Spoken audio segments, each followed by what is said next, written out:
Okay, how are they being trained to have these, to believe that murdering and having joy at the death of civilians is a good thing, and to stop that training?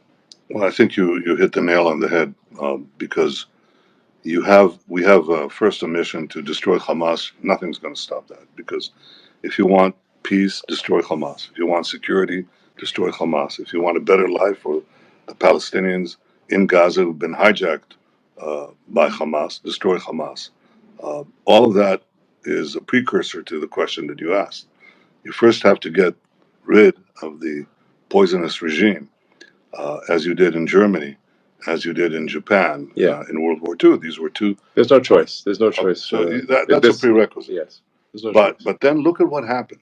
I mean, what you had in Germany was denazification, and what you had in Japan under Douglas MacArthur was a cultural reformation. Mm-hmm. And Japan that you visit today is so different from Japan of the 1930s. Yeah. Germany that you visit today is so different from Germany of the 1930s.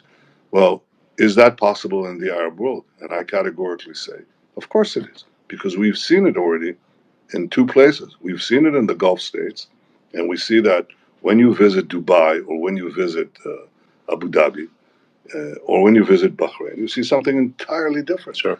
There was, in fact, a cultural change there. And let me say that same thing is, in my opinion, happening to a considerable extent in Saudi Arabia.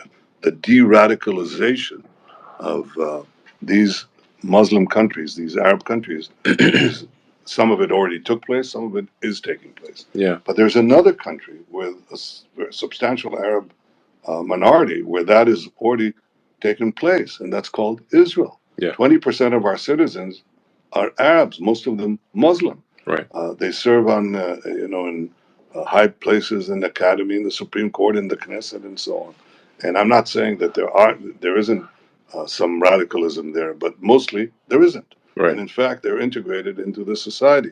So we have to do the same thing. We have to demilitarize Gaza after the destruction of Hamas, and we have to de-radicalize Gaza, and that will take some time, especially work on the mosques and on the schools. That's where children are, imbibe their values. Yeah. And then we have to also rebuild Gaza, and I hope to have our Arab friends help in that context. Yeah.